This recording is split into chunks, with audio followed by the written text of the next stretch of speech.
자동차의 모든 것을 꿰뚫어 봅니다. 자동차 마스터 시간이죠. 오늘도 교통TV 뉴스 김경배 위원과 함께합니다. 위원님 안녕하세요. 네, 안녕하십니까. 네, 반갑습니다.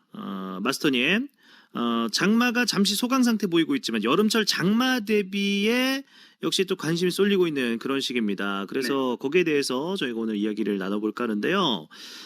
우선 빗길 운전에 차가 미끄러지지 않기 위해서는 역시 첫 번째로 타이어의 역할에 대해서 저희가 이야기를 해야 될 것 같습니다. 네, 맞습니다. 6월과 8월에 집중되는 빗길 사고는요, 맑은 날씨 대비 1.24배, 그리고 고속도로에서는요, 3배 이상까지 급증되기 때문에 장마철 타이어 점검은 아주 중요한데요. 특히 신발 바닥에 비유되고 있는 트레드 문양이 많이 닳게 되면은 상대적으로 그립력과 배속력이 떨어져서 빗길에서 미끄러지고 또 제동 거리까지 많이 길어집니다. 마치 무리를 떠서 달리는 것과 같은 이런 수막 현상에도 취약한 빗길에서는요, 흰색 타이어조차도 핸들링이 자유로울 수 없기 때문에 마른 노면 대비 주행 속도를 20% 정도 이상, 그다음에 폭우에서는 50% 이상 감속 운행하는 것이 좋겠고요. 그리고 타이어 마모 한계 1.6mm도 반드시 지켜야 합니다. 트레드 홍기피가 약 7mm 정도인 흰색 타이어와 마모가 된 1.6mm 상태의 타이어와의 빗길 비교 실험 결과, 이런 결과 때문인데요.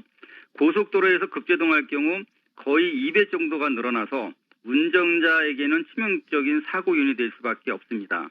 그래서 100원짜리 동전을 뒤집어서 홈에 끼웠을 때 이수신 장군 감투가 보이면 이때 마모 한계인 1.6mm가 된 거라고 보시면 되고요.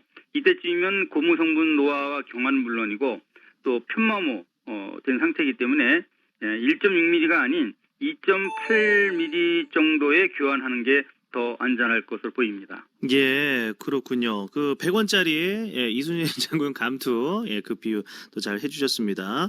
우리 사람이 신는 신발도 물이 있는 곳에서 막 달려가면은 미끄러질 수 있잖아요. 네, 우리 자동차들도 그럴 수 있다라는 것입니다. 또 타이어가 고무가 주성분이다 보니까 사실 또 열에도 약하지 않습니까? 네. 지금 폭염이 이제 조금 있으면 올 텐데 폭염에 조심해야 할 그런 점이 있을까요?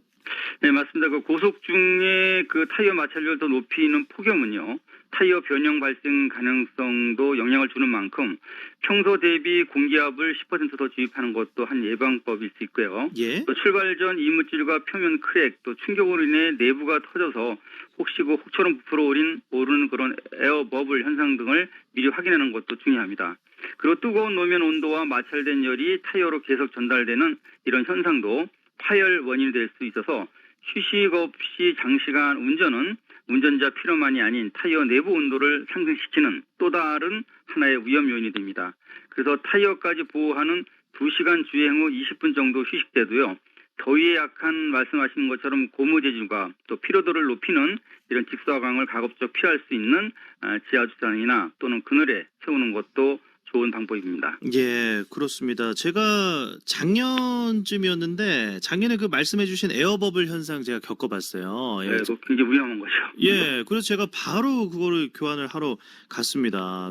터지면은 저뿐만 아니라 이제 도로 위에 있는 다른 분들한테도 피해를 또 끼칠 수가 있기 때문에. 그럼요. 네. 여름철에는 타이어 관리 잘 하셔야 되고 운행 시작하시기 전에 타이어를 다 한번 확인을 해보시고 출발을 하시는 것을 추천을 드리겠습니다. 그리고 또 장마철에 습도가 높아지면 이 운전자 건강에도 영향을 줄 수 있고 기계도 그렇고요. 네. 또 꼭 확인해야 되는 것이 있다면 어떤 게 있을까요? 네, 자동차 실내 공기가 직결되는 에어컨과 공기 정화용 필터의 점검과 교환이겠는데요. 교환 시기는 운행 조건에 따라 차이는 있지만은 보통 공기 정화 필터는 1년에 2회 정도, 에어컨 히터는 사용 전 점검하는 게 이때쯤 좋습니다. 필터는 외부 유입 공기를 정화시키는 것 외에도 쾌쾌한 그런 곰팡이 특유 냄새까지 탈취해주는 성능이 있기 때문에 지금이 바로 교환 적기가 아닌가 싶고요. 예. 또한 외부와 내부 온도 차이와 또 온도 차이 격차가 있습니다. 그리고 증발기에서 생성된 수분에 먼지 등이 섞이면서 곰팡이의 생식 환경으로 변하는 것을 방지해주는 제품도 있기 때문에 또 선택을 하고, 그리고 가끔씩 일광욕도 시켜주는 것도 좋습니다. 특히 발 매트의 경우는요, 신발에 묻었던 각종 먼지와 세균 등이 뒤엉켜서 악취를 풍기고 심지어 곰팡이까지 키우고, 또 비 올 때는 김서린 현상 유발을 간요시키는 요인이 되는데요. 햇볕 좋은 날 문을 활짝 열고 에어컨을 끈 상태에서 송풍 팩만 2에서 3단 정도 작동시키면서 습기와 냄새를 순환 제거시키고 매트도 걷어내서 세척 후에 직사광선에 말려주는 게 좋습니다. 예, 그렇군요. 여름철 또 장마철에는 이제 길이 젖어 있는 경우가 많으니까 그 물기가 신발에 묻어가지고 축축한 발매트가 되는 경우가 있는데 이런 경우도 굉장히 지저분하고 예, 또 차량 내부에 유리의 김서림까지 그 유발할 수 있다는 점 또 짚어주셨습니다. 그리고 이야기가 많이 나오는 부분인데 네. 비 오는 날 운전하다 보면 물 웅덩이 만날 네. 때 있잖아요. 그렇습니다. 이때 그냥 지나가자니 물도 뭐 옆으로 많이 튈 것 같고 혹시 또 다른 보행자가 있을 수도 있잖아요. 맞습니다. 또 차량 손상도 뭐 있을 것 같은데 이거 그냥 지나가도 괜찮은지 요령 좀 알려주시죠. 네. 배수가 안 된 것은 크게 두 가지로 나눠볼 수 있습니다. 배수가 진짜 안 돼서 물이 얕게 차 있는 유입된 정도에 따라서 대처 방법도 달라지지만요. 예. 가급적 물 웅덩이만큼은 피하는 게 상책입니다. 얕은 물이라고 해도 고속으로 타이어가 부딪히게 되면 큰 저항을 받기 때문에 핸들이 이 무게를 감당해야 됩니다. 그래서 속도를 낮추면서 핸들을 꽉 움켜잡고 지나면 되지만 바퀴의 반 정도 상태라면 에어컨은 끄고 가감석 없는 20km 정도의 속도를 유지한 다음에 저단 기아로 단 한 번에 건너야 합니다. 이때 만약 그 시동이 꺼졌다면 머플러로 물이 엔진으로 역류할 수 있기 때문에 시동을 다시 걸지 말고 견인차 도움을 받는 게 좋습니다. 그리고 겨울철 얼었던 노면이 태양빛에 달궈지면서 균열이 생기고 또 6월과 8월 세찬 빗줄기에 훼손되는 도로 위에 복병이 있죠. 싱크홀 관심도 중요한 시기가 되겠습니다. 예, 그렇습니다. 그 물 웅덩이가 정말 대수롭지 않게 이렇게 여기시는 분들도 계신데 생각보다 굉장히 위험하네요. 예. 고속도로에서 중앙분리대 1차선 안 가시는 게 좋습니다. 그쪽에 이제 배수가 안 돼가지고 차 예. 있으면 자칫 그 핸들을 뺏겨서 사고가 날 수도 있기 때문입니다. 아, 그렇군요. 또 여름철 또 장마철에 뭐 폭우가 온다든지 이렇게 할 때는 아니면 그 다음에는 예, 또 중앙분리대 쪽 조심하시는 것이 좋다는 그런 위원님의 의견이었습니다. 위원님, 제가 또 더위를 좀 타는 편이에요. 네, 네. 몸에 열이 많습니다. 그래서 차에서 에어컨을 시원하게 트는 편이거든요. 네. 그런데 가끔 그 바람이 좀 시원찮기도 하고 또 필터 바꾼 지도 얼마 안 됐는데 사실 처음에 틀면 또 냄새가 나는 것 같아요. 이런 분들 많이 계실 텐데 뭐가 잘못됐을까요? 네, 일단 바람이 잘 안 나온다면요. 에어컨 히터로 불리는 캐빈 필터 오염 때문이지만요. 통풍구에 먼지가 쌓여있거나 또 통로가 막혀 있을 경우도 간혹 있습니다. 만약 그 닥터통 청소를 해서 풍향은 세졌는데 반대로 냉기가 시원치 않다면요. 정비소에서 에어컨 가스인 냉매양을 점검해야 하는데 예.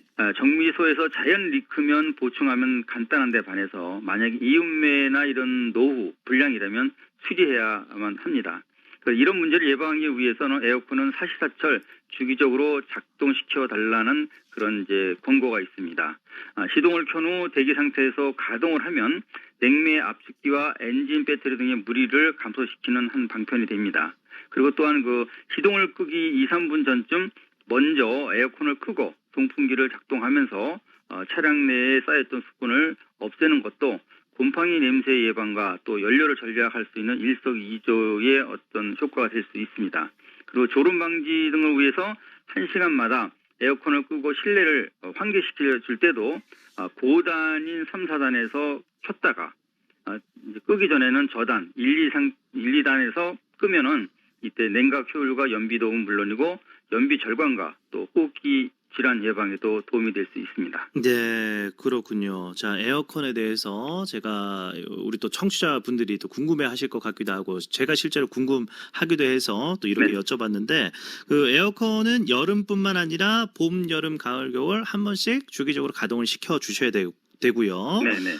그리고 시동 끄기 전에 뭐 최소한 2, 3분 전에는 에어컨을 꺼주시면은 네. 예, 또 환풍기만 돌려서 예.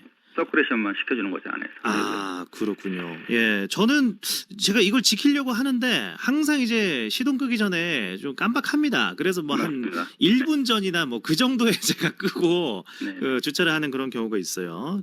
잊지 마시고 최소 2, 3분 정도는 끄시고 또 이동하시는 걸 추천드리겠습니다. 그리고 졸음운전 때문에라도 또 공기 순환을 한 번씩 또 시켜주셔야 된다는 점 네. 정리를 하겠고요.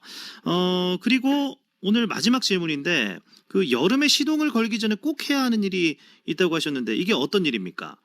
네, 그 시동 걸기 전에 차 밑에 혹시 그 냉각수, 그 부동액의 일종이 흐른 자국이 있는지를 살펴보는 게 좋습니다. 예. 엔진열을 식혀주는 냉각수를 제때 바꾸지 않거나 또 양이 부족해지면요, 과열된 엔진열이 고무호스를 먼저 터뜨리게 되면은 스팀이 엔진룸에서 퍼져 나오는 그런 현상이 나고요. 또 엔진 소착으로 이어지는 위험이 오버히트가 발원지기 때문에 참 주의해야 됩니다. 그리고 여름철 냉각수 수위 확인은요, 수시로 하고 또 자동으로 체크되는 차라고 할지라도 이런 그 위험한 오버히트와 또 녹 방지의 자가 대책의 일환으로 자주 점검을 하고 교환하는 것이 가장 좋겠습니다. 예. 그러니까 이제 차량 하부에 냉각수가 흐른 흔적이 있는지 보라는 말씀이시죠? 그렇죠. 바닥에 떨어져 있는지 그럼 좋지, 세워놨던 자리에. 그럼 좋지 않다는 거죠.